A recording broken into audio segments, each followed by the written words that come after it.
Morning class. In our previous class, we were discussing about the fiber crops. Now, come to jute. Jute, it is known as the fiber, is the golden fiber. Jute grows well on well-drained fertile soils in the flood plains where soils are renewed every year. High temperature is required during the time of growth. West Bengal, Bihar, Assam, Odisha, and Meghalaya are the major jute producing states.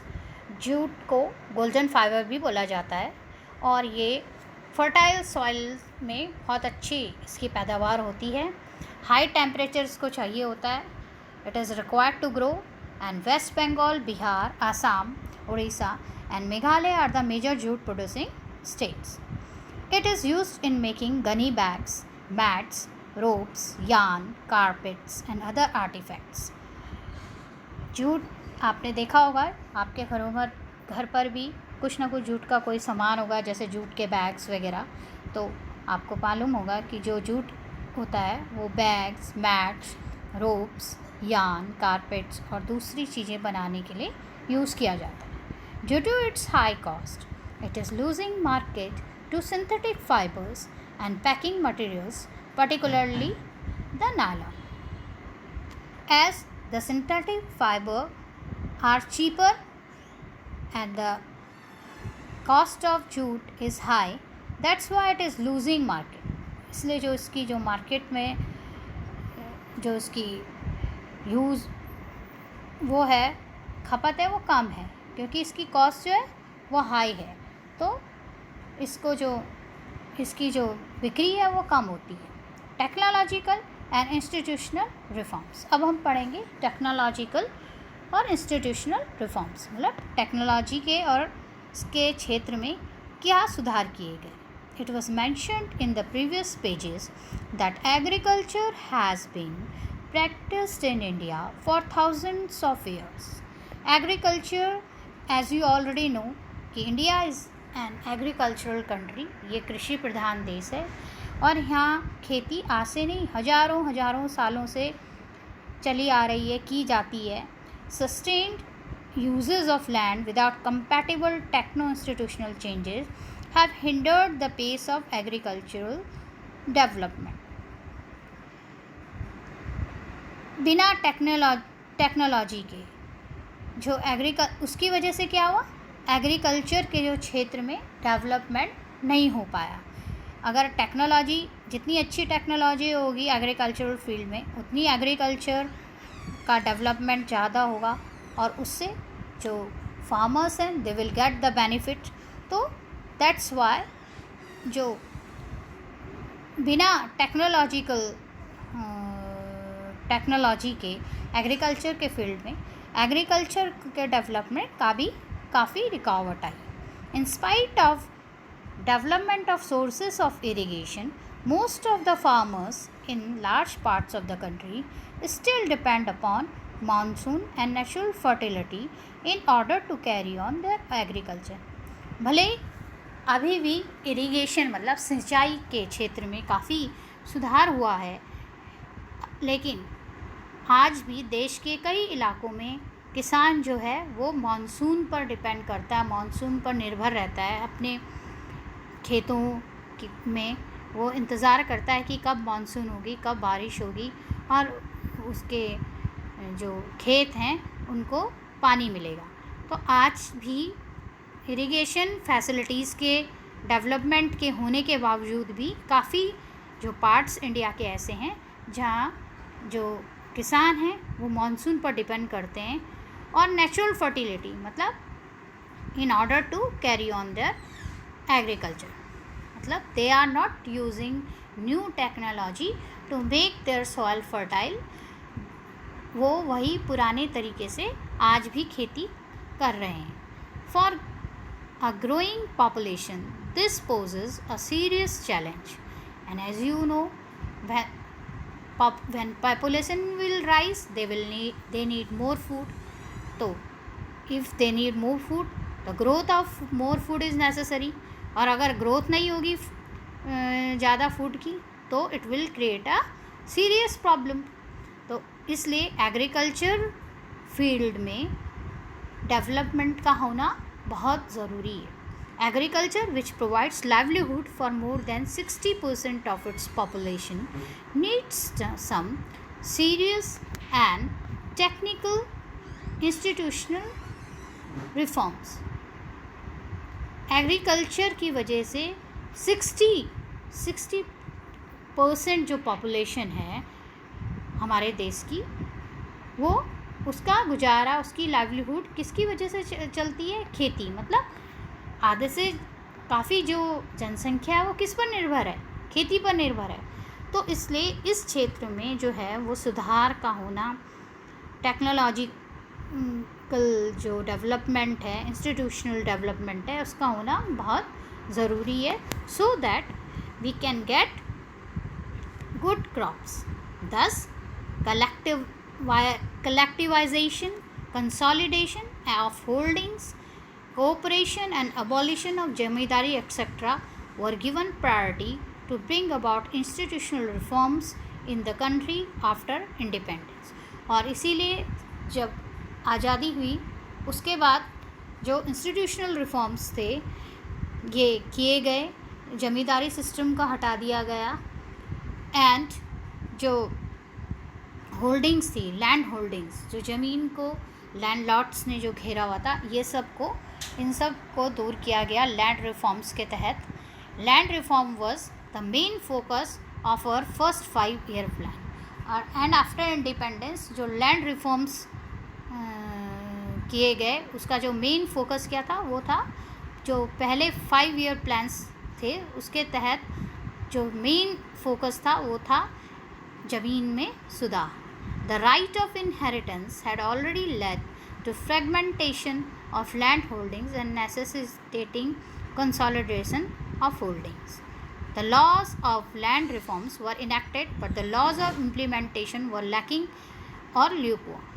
Land reforms तो start हो गए, लेकिन जो उनका implementation था, implementation to work on them, उन laws को properly लागू करना, उसमें वो लैकिंग था कहीं. मतलब उस क्षेत्र में काम नहीं हो रहा था, वो प्रॉपर से नहीं हो रहा था. The government of India embarked upon introducing agricultural reforms to improve Indian agriculture in 1960s and 1970s. Government of India ने जो है इंडियन एग्रीकल्चर को इम्प्रूव करने के लिए 60s और 70s में एग्रीकल्चरल रिफॉर्म्स स्टार्ट किए. The green revolution based on the use of package technology and the white revolution, जिसको हम ऑपरेशन फ्लड भी कहते हैं, were some of the strategies initiated to improve the lot of Indian agriculture. Indian agriculture को, खेती को improve करने के लिए ये ऑपरेशंस चलाए गए, white revolution and the green revolution. But this too led to the concentration of development in few selected areas. लेकिन इससे भी कोई खास सुधार नहीं हुआ. इससे भी जो सेलेक्टेड एरियाज थे, मतलब जो सिर्फ चुने हुए इलाके थे, सिर्फ वहीं रिफॉर्म हुआ, वहीं जो है वहीं सुधार हुआ. पूरे कंट्री में इसका कोई खास फ़र्क नहीं पड़ा. Therefore, in 1980s and 1990s, a comprehensive land development program was initiated. इसलिए 1980s और 90s में एक comprehensive development program शुरू किया गया, which included, इस प्रोग्राम के तहत दोनों तरह के डेवलपमेंट्स पे ध्यान दिया गया, institutional as well as technical. Both reforms were started. Provision for crops insurance against drought, flood, cyclone, fiber and disease. Crops का जो है वो इंश्योरेंस को का प्रोविज़न रखा गया कि अगर बाढ़ आ जाए या आग लग जाए या किसी फसल में कोई बीमारी हो जाए तो उसके तहत जो है वो उस क्रॉप्स का इंश्योरेंस किया जाए. Establishment of Gramin banks, cooperative societies and banks for providing loan facilities to the farmers at lower rates. ग्रामीण बैंक खोले गए, कोऑपरेटिव सोसाइटीज़ शुरू की, बैंक्स स्टार्ट किए ताकि वो किसानों को कम दरों पर जो है वो लोन्स दें, ताकि वो अपनी जो खेती है उसके क्षेत्र में उसमें इम्प्रूवमेंट कर सकें. किसान credit card personal accident insurance schemes were some other schemes introduced by the government of India. किसान credit card, personal accident insurance scheme, ये सारी स्कीम जो है वो गवर्नमेंट ने जो स्टार्ट की फार्मर्स के बेनिफिट के लिए. Moreover special weather bulletins and agricultural programs for farmers were introduce. Weather bulletins मतलब मौसम को लेकर समाचार, ताकि किसान जो हैं वो जो फसलें बो रहे हैं उससे रिलेटेड उनको सही जानकारी मिल सके. एग्रीकल्चर प्रोग्राम्स ये सब शुरू करे गए रेडियो और टेलीविज़न पर. The government also announces minimum support price, remunerative and procurement prices for important crops to check the exploitation of farmers by speculators and middlemen. और कुछ इम्पॉर्टेंट जो क्रॉप्स थी उनके लिए एक फ़िक्स प्राइस रखे गए, ताकि जो बिचौलिए होते हैं वो किसानों का फ़ायदा ना उठाएं, उनको कम पैसे में उनसे फसलें ना खरीदें. Then we will talk about Bhoodan और ग्राम दान. Mahatma Gandhi declares Vinoba Bhave as his spiritual hire. He also participated in Satyagraha as one of the foremost Satyagrahis. He was one of the votaries of Gandhi's concept of Gram Swaraj. After Gandhiji's martyrdom, Vinoba Bhave undertook Padyatra to spread Gandhiji's message, covered almost the entire country. Mahatma Gandhi ji जो थे उन्होंने विनोबा भावे को अपना spiritual higher घोषित किया था, और वो भी उनके बहुत बड़े सत्याग्रही थे, और उन्होंने गांधी जी के काफ़ी कंसेप्ट्स को आगे बढ़ाया. जब गांधी जी के शहीद हुए उसके बाद जो है विनोबा भावे ने उनके विचारों को, उनके मैसेजेस को स्प्रेड किया पद यात्रा करके, पैदल यात्रा करके. एक बार वो एक लेक्चर दे रहे थे पाचमपल्ली में, आंध्र प्रदेश में. तो some poor landless labours demanded some land for their economic wellbeing. Vinoba Bhave could not provide it to them immediately, but assured them to talk to the government of India regarding provision of land for them if they undertook cooperative farming. वहाँ पर उस गांव में कुछ गरीब किसानों ने उनको बोला कि उनको ज़मीन चाहिए ताकि वो अपना गुजारा कर सकें. तो उन्होंने, विनोबा भावे ने उनको कहा कि वो प्रॉमिस तो नहीं कर सकते हैं अभी, लेकिन वो उनको विश्वास दिलाते हैं कि वो भारत सरकार से इस बारे में बात करेंगे, ताकि जो लैंड का जो कुछ गरीबों के लिए वो उसके लिए कुछ किया जा सके. Suddenly Shri Ramchandra Reddy stood up and offered 80 acres of land to be distributed among 80 landless villages. तभी वहाँ पर कोई लैंडलॉर्ड थे जिनका नाम था श्री रामचंद्र रेड्डी. वो खड़े हुए और उन्होंने अपनी 80 एकर्स की जो लैंड थी वो गरीब 80 गांव जो लैंडलेस विलेजर्स थे, जिनके पास खेती करने के लिए ज़मीन नहीं थी, उनको दे दी. और ये जो उन्होंने काम किया, इस एक्ट को किस नाम से जाना गया? Bhoodan. Later he travelled and introduced his ideas widely all over India.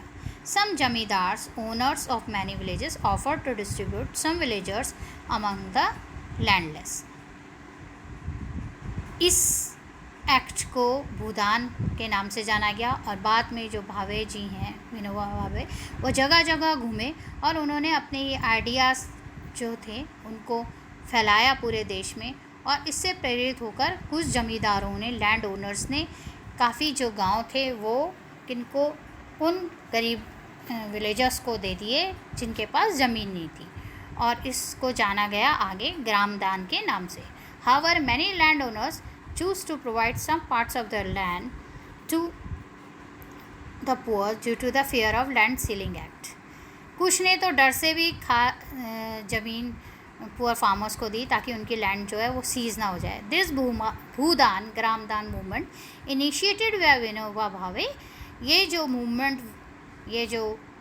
Movement Vinoba Bhave ने शुरू किया था, इसको ब्लडलेस रिवॉल्यूशन के नाम से भी जाना जाता है. contribution of agriculture to the national economy, employment and output. अब हम खेती का, एग्रीकल्चर का क्या कंट्रीब्यूशन है, क्या योगदान है हमारे देश की जो इकोनॉमी है, अर्थव्यवस्था है, रोजगार है, उस पर. Agriculture has been the backbone of the Indian economy, though its share in the gross domestic product has registered a declining trend from 1951 onwards. In 2010-11, about 52% of the total workforce was employed by the farm sectors, which makes more than half of the Indian population dependent on agriculture for sustenance. Indian agriculture, India is an agricultural country, and that's why agriculture has been the backbone Indian economy की, भारतीय अर्थव्यवस्था की जो backbone है, उसको वो कौन है? वो है agriculture. Without backbone one can't stand. It. And in the same way, agriculture is also the backbone of Indian economy. और इसी से हम समझ सकते हैं कि how much development we want to do, we have to do in the field of agriculture, or agriculture is needed in the field of agriculture. Domestic product, GDP has been registered declining trend from 1951 onwards. Into about 52% of the total workforce was employed by the farm sector. 52% जो work force है वो कहाँ लगी है? Farm sector में. तो उसका मतलब हुआ कम से कम आधी से ज़्यादा भारत की जो जनसंख्या वो किस चीज़ पे डिपेंड है? Agriculture. The declining share of agriculture in GDP is a matter of serious concern, because अगर डिक्लाइन हो रहा है उसका शेयर, तो ये भी एक बहुत सोचने वाला, एक सीरियस कंसर्न का मैटर है. And the stagnation in agriculture will lead to decline in other spheres of the. और अगर एग्रीकल्चरल फील्ड में डिक्लाइन होता है तो उससे और भी जो इकोनॉमिक के क्षेत्र हैं उसमें भी डिक्लाइन हो सकता है. Having wider implications for the society. Considering the importance of agriculture in India में जो एग्रीकल्चर है, खेती है, उसकी इम्पोर्टेंस को समझते हुए government of India made concerted efforts. Government of India ने काफ़ी कोशिशें, काफ़ी एफर्ट्स किए इस क्षेत्र में हमारी जो एग्रीकल्चर है उसका मॉडर्न करने के लिए, उसको मॉडर्नाइज करने के लिए. Establishment of Indian council of agriculture research, इसकी स्थापना हुई. एग्रीकल्चरल यूनिवर्सिटीज़ खोली गई. Veterinary services, veterinary services are related to animals. Veterinary services और एनिमल ब्रीडिंग सेंटर्स खोले गए. Horticultural development research and development in the field of meteorology. Horticultural development research किया गया. रिसर्च और डेवलपमेंट हुआ किसके फील्ड में? मेट्रियोलॉजी और वेदर फोरकास्ट, ताकि जो किसान हैं उनको सही जो सूचना है वो वेदर फोरकास्ट जो है मौसम के बारे में सही जानकारी दी जा सके, ताकि वो सही वक्त पर सही फसलें उगा सकें. Were given priority for improving Indian agriculture. Apart from this, improving the rural infrastructure was also considered essential for the same. और एक पूरे रूरल इंफ्रास्ट्रक्चर को सुधार लाने के लिए इस पर काम किया गया. It is clear that though the GDP growth rate is increasing over the years,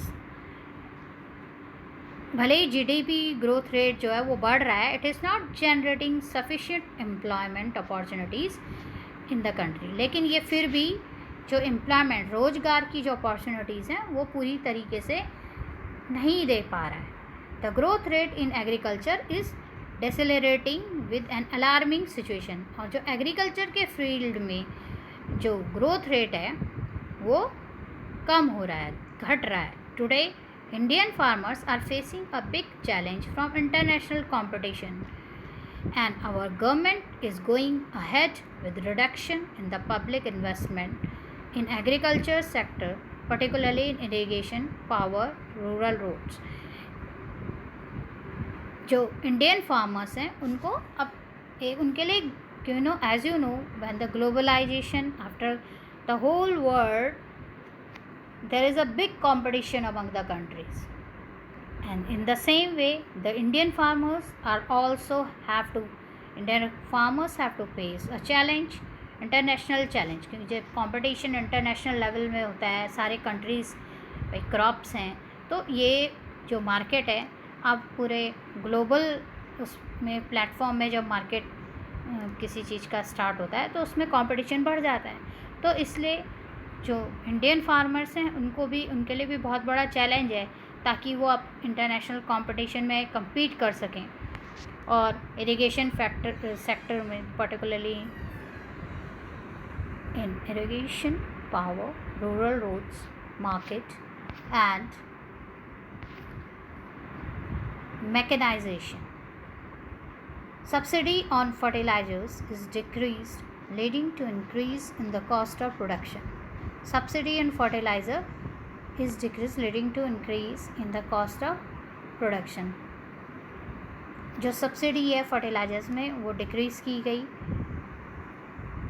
moreover reduction in import duties में जो एग्रीकल्चरल प्रोडक्ट्स की उनको रिडक्शन किया गया इम्पोर्ट ड्यूटीज़ में have proved detrimental to agriculture in the country. Farmers are withdrawing their investment from agriculture, causing a downfall in the employment. Farmer जो हैं वो now they are not investing so much in the field of agriculture, और इसकी वजह से क्या है, agricultural employment में डाउनफॉल हो रहा है, गिरावट आ रही है. अब हम पढ़ेंगे food security. Food security, you know that food is the basic need. हर किसी को खाना चाहिए, है ना. तो फूड जो है वो सबसे बेसिक नीड है. अब हर सिटीजन की, कंट्री के हर नागरिक की जो पहली नीड है वो क्या है, food. Should have access to food and every citizen of the country should have access to food which provides minimum nutritional level. और ये हर एक नागरिक का एक हक है कि उसको खाना प्रोवाइड हो, खाना मिले, कम से कम जो मिनिमम न्यूट्रिशनल लेवल है वो पूरा हो सके देश में. If any segment of our population does not have this access, अगर किसी भी तबके को फूड नहीं पहुंचता है, that segment suffers from the lack of, तो वो that segment will suffer from the lack of food security. That is, it will suffer because they are not getting the food, the nutritional value, their nutritional level is not up to date. That's why they are suffering from the lack of food security. The number of people who do not have food security is disproportionately large in some regions of our country. हमारे देश में ऐसे बहुत लोग हैं जिनको food security जिनके नहीं है. They are not getting food, even a 2-day meal properly, because economically less developed जो स्टेट हैं, जहाँ हायर इंसिडेंस हैं, जहाँ गरीबी ज़्यादा है, the remote areas of the country are more prone to natural disasters and uncertain food supply. जो देश के जो दूर दराज के इलाके हैं, रिमोट इलाके हैं, जहाँ जो नेचुरल डिज़ास्टर्स हैं जैसे कि बाढ़ हो गया या सूखा हो गया, इसकी वजह से फूड सप्लाई प्रॉपर नहीं है. In order to ensure availability of food to all sections of society, our government carefully designed a national food security system, ताकि सबको, हर सेक्शन, सोसाइटी के हर सेक्शन को जो है वो प्रॉपर फूड अवेलेबल हो. इसके लिए सरकार ने जो है एक नेशनल फूड सिक्योरिटी सिस्टम स्थापित किया है. It consist of 2 components. इसके 2 कंपोनेंट्स हैं, बफर स्टॉक और दूसरा है public distribution system, that is known as PDS. As you know, PDS is a program which provides food grains and other essential commodities at subsidized prices in rural and urban areas. PDS वो programme है जिसके तहत जो अनाज है और दूसरी ज़रूरी चीज़ें हैं वो कम दरों पर, कम प्राइसेस में, सस्ते प्राइसेस में गांव या अर्बन एरियाज़ में ये प्रोवाइड कराया जाता है. India's food security policy has a primary objective to ensure availability of food grains to the common people at an affordable price. India की जो फूड सिक्योरिटी पॉलिसी है उसका पहला ऑब्जेक्टिव क्या है कि वो अनाज को हर आम लोगों तक एक अफोर्डेबल प्राइस, मतलब कम प्राइस में जिसको वो अफोर्ड कर सकें, जिसको वो जिस प्राइस के तहत वो ख़रीद सकें, ऐसे अफोर्डेबल प्राइसेस में लोगों को वो अवेलेबल कराएं. It has enabled the poor to have access to. इससे क्या हुआ, ताकि गरीब से गरीब आदमी भी अनाज खरीद कर खा सके. The focus of the policy is on growth in agriculture production and on fixing the support price for procurement of wheat and rice. Focus, इस पॉलिसी का जो फोकस है वो किस चीज़ पर है, वो एक तो एग्रीकल्चर का जो प्रोडक्शन है उसको बढ़ाने पे, और दूसरा जो प्राइस है, मेनली जो व्हीट और राइस हैं उनका जो प्राइस है उसको एक प्रॉपर उसका प्राइस फिक्स करने पर, ताकि स्टॉक्स का मेंटेनेंस हो सके, प्रॉपर से स्टॉक हो सके व्हीट और rice. Food Corporation of India is responsible for procuring and stocking food grain. जो Food Corporation of India FCI वो फूड ग्रेन्स के स्टॉकिंग और प्रोक्योरिंग के लिए रिस्पॉन्सिबल है. Whereas distribution is ensured. और जो डिस्ट्रीब्यूशन है मतलब बांटना, जो डिस्ट्रीब्यूट किया जाता है वो उसे कौन देखता है, पब्लिक डिस्ट्रीब्यूशन सिस्टम के तहत आता है PDS. The FCI procures food grains. जो FCI है वो फूड ग्रेन्स को फार्मर्स से प्रोक्योर करके at the government announce minimum support price, और जो एक मिनिमम सपोर्ट प्राइस है वो गवर्नमेंट अनाउंस करती है. The government use to provide subsidies on agriculture inputs such as fertilisers, power और वाटर. इन सब में जो है वो सब्सिडी दी जाती है, उसमें कमी की जाती है, उसके प्राइसेस कम दरों में लोगों को, किसानों को ये मुहैया कराया जाता है, दिया जाता है. These subsidies have now reached unsustainable levels and have also led to large-scale inefficiencies in the use of these scarce inputs. Excessive and imprudent use of fertilizers and water has led to water. और ज़्यादा इस्तेमाल करने से fertilisers का proper से use ना करने की वजह से वाटर लॉगिंग या सैलिनिटी या डिप्लीशन, जो ज़मीन है, मिट्टी है, उससे माइक्रोन्यूट्रिएंट्स का डिप्लीशन, ये सब इस वजह से होने का जो मुख्य कारण है वो है एक्सेसिव और imprudent use. The high subsidies in input and commodity purchases have distorted the cropping pattern. Wheat and paddy crops are being grown more for the MSP they get. Wheat और paddy crops की पैदावार ज़्यादा की जाती है. Punjab and Haryana are foremost. इसके जो सबसे बड़े एग्जाम्पल्स हैं वो पंजाब और हरियाणा हैं. These states also create a serious imbalance. और उसकी वजह से जो इंटर क्रॉप पैरिटीज़ हैं उसमें काफ़ी इम्बैलेंस आया. You already know that consumers are divided into two category.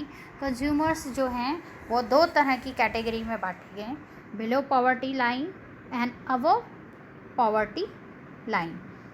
Below poverty line जिनको हम BPL कहते हैं and above poverty line APL, with the issue price being different for each category. और जो दोनों के लिए जो प्राइस रखे गए हैं वो अलग अलग हैं. दोनों कैटेगरीज़ के लिए जो प्राइस हैं अलग अलग हैं. However this categorisation is not perfect and the number of deserving poor have been excluded from the BPL category. ये कैटेगराइजेशन भी इतना परफेक्टली नहीं हुआ और काफ़ी ऐसे पुअर जिनको कि जो डिज़र्विंग थे, जिनको उसका फ़ायदा मिलना चाहिए था, उनको वो BPL कैटेगरी से बाहर अभी भी बाहर हैं. Moreover, some of the so-called APL slipped back to BPL because of the failure even one crop, and it is administratively difficult to accommodate such shifts. Each district and block can be made self-sufficient in food grains production if government provides proper agriculture infrastructure, credit linkages, and also encourages the use of latest techniques instead of concentrating only on rice or wheat. Her district और हर block को self sufficient बनाया जा सकता है इन food grain production अगर government वहाँ proper agriculture infrastructure स्थापित करे और इनकरेज करे लेटेस्ट टेक्निक्स का एग्रीकल्चर फील्ड में. तो हर डिस्ट्रिक्ट और हर ब्लॉक को में जो एग्रीकल्चर है उसको अपने आप में ही एग्रीकल्चर फूड ग्रेन्स के लिए प्रोडक्शन के लिए जो है वो सफिशिएंट, मतलब हर उसमें जो सुविधाएं हैं खेती से लेकर नई टेक्नोलॉजी नई टेक्निक्स हैं, अगर गवर्नमेंट इंट्रोड्यूस करे तो हर डिस्ट्रिक्ट अपने आप में ही फूड ग्रेन्स के लिए खुद ही सफिशिएंट हो जाएगा. उसको दूसरे स्टेट से मांगने की ज़रूरत नहीं पड़ेगी. अगर हम सिर्फ फोकस करते हैं वीट और राइस और वीट पे ही ना फोकस करें बल्कि जो और क्रॉप्स हैं जो और वहाँ उग सकती हैं उन पर भी ध्यान दें. पर्टिकुलर एरिया में जो वहाँ की जो क्रॉप जिस एरिया में ज़्यादा उगती है उसको इनकरेज करें तो उससे भी जो है वो फ़ायदा उठा सकते हैं. In creation of necessary infrastructure like irrigation facility को अगर हम अच्छा करें, जो सिंचाई की व्यवस्था है या बिजली है, तो उससे भी जो प्राइवेट इन्वेस्टमेंट्स हैं एग्रीकल्चर में होंगे. The focus on increasing food grain production which should be on a sustainable basis is also free trade in grains will create massive employment and reduce poverty in rural areas. Food grain production को बढ़ाने के लिए focus should be on sustainable basis and also free trade. Grains में जो है वो free trade को अगर हम क्रिएट करें तो उससे जो एम्प्लॉयमेंट है वो बढ़ेगा, पॉवर्टी जो है गरीबी कम होगी. There has been a gradual shift from cultivation of food crops to cultivation of fruits. हमने अभी काफ़ी बदलाव देखा है इस चीज़ में कि लोगों ने क्रॉप्स से ज़्यादा अब लोग फ्रूट कल्टीवेशन पे प्रेफर कर रहे हैं या वेजिटेबल्स, ऑयल सीड और industrial crops. This has led to उसकी वजह से क्या हुआ है reduction in the net sown area under cereals and pulses. और सीरियल्स और पल्सेस में जो है वो गिरावट आई. With the growing population of India the declining food production puts, अगर पॉपुलेशन बढ़ रही है और फूड प्रोडक्शन जो है वो गिर रहा है तो उससे क्या होगा, उससे जो कंट्री की जो फूड सिक्योरिटी है वो उस पर काफ़ी असर पड़ेगा. The competition for land between non agricultural uses such as housing etcetera and agriculture has resulted in reduction in the net sown area. अब नॉन एग्रीकल्चरल यूज़ हाउस बनाने के लिए या बिल्डिंग्स बनाने के लिए उसके लिए जो लैंड का जो ज़्यादा यूज़ हो रहा है उसकी वजह से भी एग्रीकल्चर में जो है वो डिक्लाइन हो रहा है. Fertiliser, pesticides and insecticides which one show dramatic results are now being held responsible for degrading the soil. जो फर्टिलाइजर पेस्टिसाइड्स पहले कभी जिनकी वजह से खेती अच्छी होती थी अब वही सॉइल की जो उपजाऊ है फर्टिलिटी है उसको कम कर रहे हैं.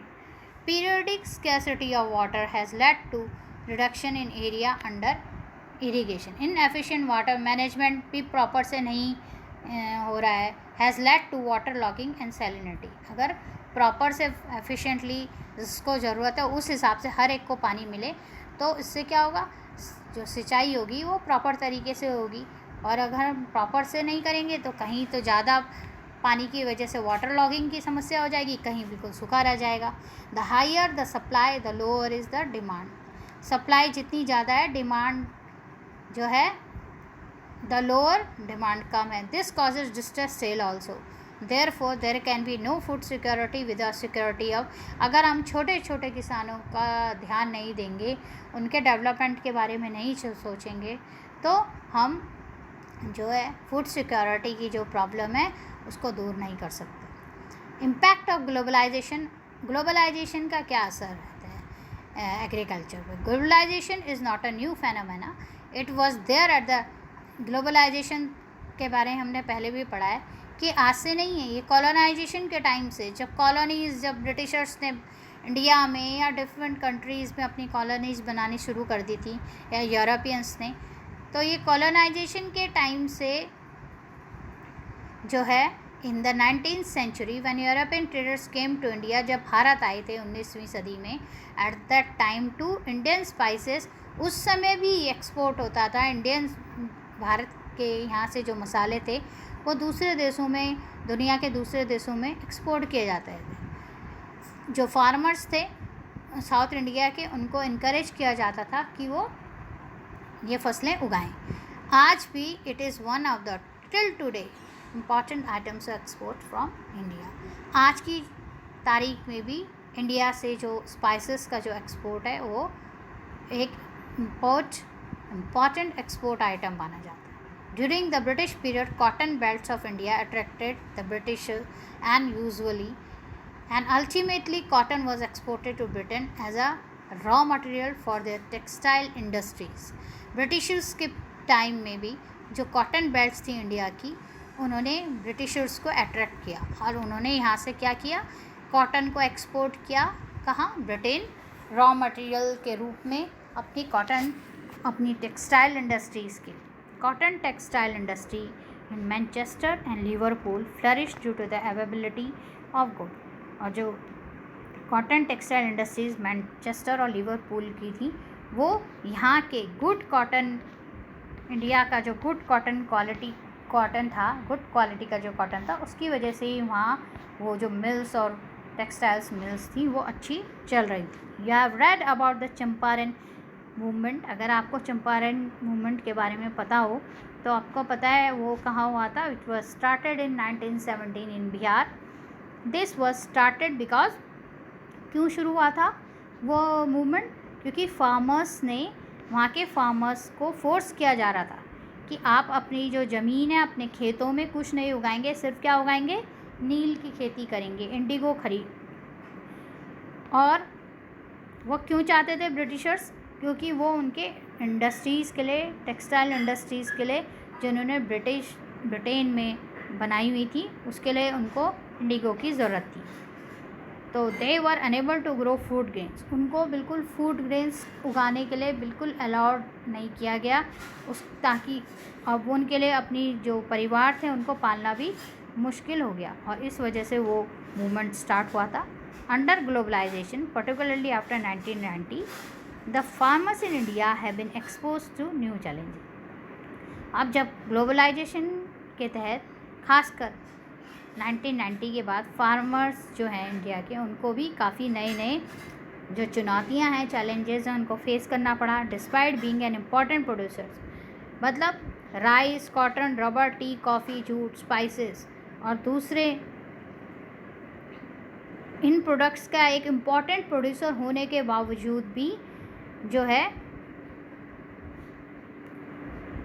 Not able to compete with the, वो डेवलप्ड कंट्रीज़ के साथ जो है वो कम्पीट नहीं कर पाया, because of the highly subsidised agriculture in those countries. क्योंकि वहाँ जो है वो खेती में जो है, एग्रीकल्चर फील्ड में जो बहुत सब्सिडी दी जाती है, बहुत डेवलपमेंट है, उस वजह से यहाँ का जो किसान है वो जो बाहर जो दूसरे कंट्रीज़ हैं उनके साथ compete नहीं कर पाया. Today Indian agriculture finds itself at the crossroads.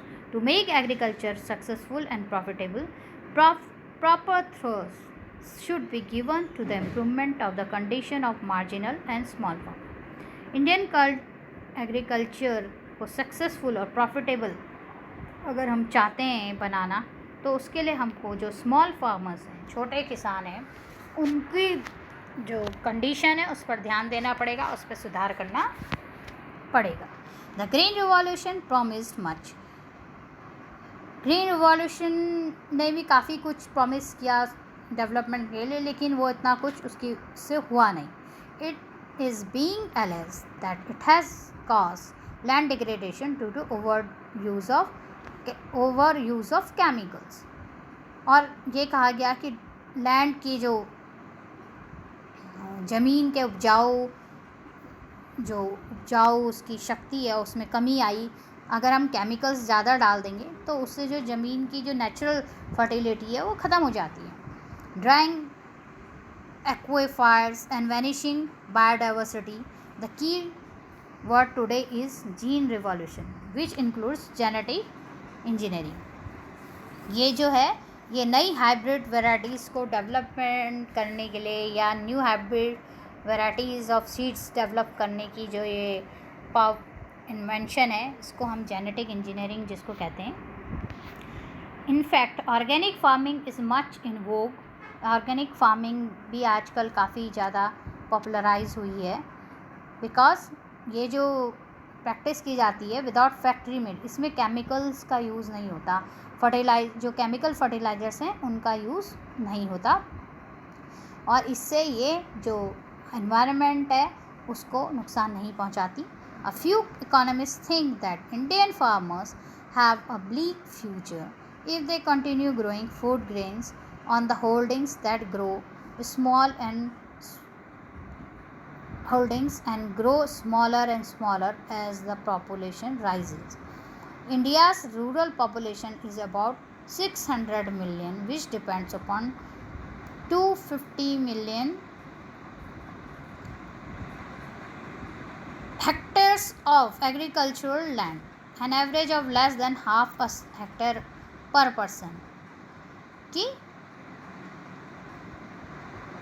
Indian जो एग्रीकल्चरल जो पॉपुलेशन है, रूरल पॉपुलेशन है, वो कितनी है 600 मिलियन है और वो डिपेंड करती है 250 मिलियन हेक्टर्स की एग्रीकल्चर। तो एक पर पर्सन पे हाफ हेक्टेयर अगर आता है तो ये काफ़ी कम है। Indian farmers should diversify their cropping pattern from cereals to. जो इंडियन फार्मर्स हैं उनको जो अपना क्रॉपिंग पैटर्न है उसको भी थोड़ा चेंज करना पड़ेगा। उनको सीरियल्स से एक हाई वैल्यू क्रॉप्स की तरफ डाइवर्स करना पड़ेगा। उससे उनकी इनकम भी बढ़ेगी और एनवायरमेंटल डिग्रेडेशन भी कम होगा। जो नुकसान है वातावरण में, एनवायरनमेंट में, वो भी कम होगा because fruits, medicinal herbs, flowers, vegetables, biodiesel crops like jatropha and jojoba, इनको जो है इनमें कम पानी की ज़रूरत होती है, इरिगेशन ज़्यादा नहीं चाहिए होता राइस और शुगर केन की तुलना में। India's diverse climate can be harnessed to grow a wide range of high value crops. और हम क्योंकि हमारे देश में जो क्लाइमेट है वो एक जैसा नहीं है, कहीं किसी राज्य में, हर राज्य का एक फ़र्क क्लाइमेट है। राज्यों में एक जैसा क्लाइमेट नहीं है, कहीं पर कैसा है, कहीं पर कैसा है, कहीं पे बारिश ज़्यादा होती है, कहीं पे सूखा ज़्यादा है, कहीं पे ड्राई ज़्यादा है। तो हम इसका भी फ़ायदा उठा सकते हैं कि जो क्रॉप जहाँ ज़्यादा अच्छी उगती है, जहाँ जिसकी पैदावार ज़्यादा अच्छी होती है, उसको हम वहाँ पर अच्छी हाई वैल्यू क्रॉप्स उगाएं और जैसी जहाँ की क्लाइमेट है जिस स्टेट की, उसके अकॉर्डिंग वहाँ क्रॉप्स उगाई जाए तो उससे भी हमको काफ़ी फ़ायदा मिल सकता है। Now our chapter agriculture is completed here. Hope you have understood the chapter. If you have any doubts regarding it, you can ask me. Thank you.